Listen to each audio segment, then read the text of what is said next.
हमारा solar system जो एक छोटा सा हिस्सा है मिल्की वे गैलेक्सी का, ये अकेला नहीं है। इस पूरी गैलेक्सी में ऐसे 500 से भी ज्यादा सोलर सिस्टम्स हैं, लेकिन हमारा सोलर सिस्टम 4.5 बिलियन साल पहले एक मैसिव एक्सप्लोजन के बाद बना था। एक वक्त था जब इंटरस्टेलर गैस और डस्ट के एक बादल ने कोलैप्स किया और एक स्विर्लिंग डिस्क में कन्वर्ट हो गया, एक सोलर नेबुला। इस नेबुला के अंदर हुई टक्कर ने बनाया वो जिसे हम आज सोलर सिस्टम कहते हैं। लेकिन दोस्तों, यह बात यही नहीं रुकती। हमारा सोलर सिस्टम एक खतरनाक जगह में एग्जिस्ट करता है, मिल्की वे के ओरियन स्टार क्लस्टर में। और ट्विस्ट यह है, गैलेक्सी के सिर्फ 15% स्टार्स के पास प्लैनेटरी सिस्टम होता है, यानी कि कितना रेयर है हमारा सोलर सिस्टम। और उसी 15% में एक स्टार हमारा सन भी है, हमारी दुनिया का अल्टीमेट पावर हाउस। सन के चारों ओर चक्कर लगाते हैं 8 प्लैनेट्स। क्या ये सारे प्लैनेट्स एक जैसे हैं? नोप।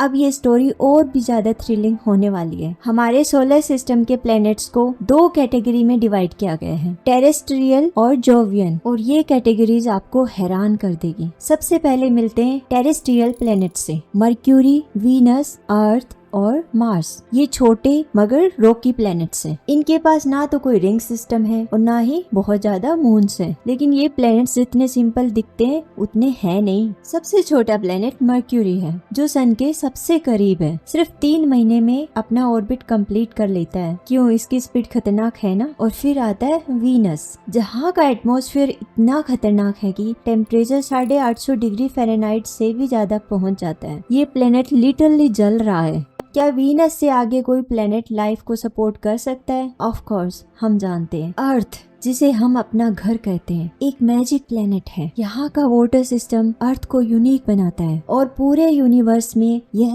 अब तक का ओनली प्लेनेट है जहाँ लाइफ एग्जिस्ट करती है। लेकिन यह कहानी यहीं खत्म नहीं होती। अब चलते हैं मार्स पे। Mars the red planet. क्या आपको पता है, कुछ एक्सपर्ट्स का मानना है कि 3.7 बिलियन साल पहले यह प्लेनेट भी लाइफ सपोर्ट करता होगा, जब मार्स का सरफेस वाटरी और एटमॉस्फेयर मॉइस्ट था। मार्स भी कभी एक लिविंग वर्ल्ड हो सकता था। इनर सोलर सिस्टम की बात चलते हैं आउटर सोलर सिस्टम में, जहाँ शुरू होती है जोवियन प्लैनेट्स की स्टोरी। इन प्लैनेट्स का साइज बिग होता है। गैस जायंट्स जुपिटर और सैटर्न और आइस जायंट्स यूरेनस और नेपच्यून। ये प्लैनेट्स दुनिया के सबसे मैसिव प्लैनेट्स हैं।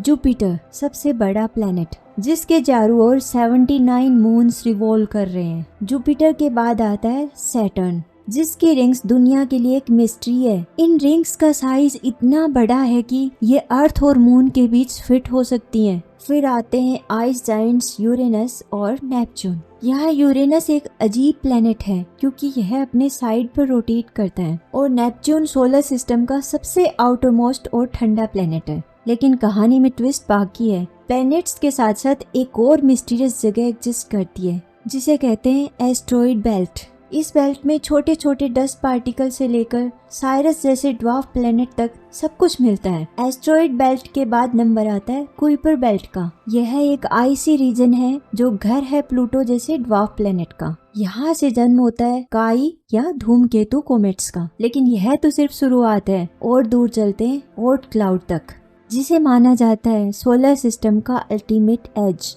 यहाँ तक सन का ग्रेविटेशनल इन्फ्लुएंस पहुँचता है और उसके बाद खत्म। एक सिस्टम जो एक लाइफ गिविंग स्टार के आसपास रिवॉल्व करता है, और यही चीज बनाती है इसे एक यूनिक और स्पेशल जगह। अगर आपको स्पेस से रिलेटेड और माइंड ब्लोइंग स्टोरीज चाहिए तो जल्दी से चैनल को सब्सक्राइब कर लो।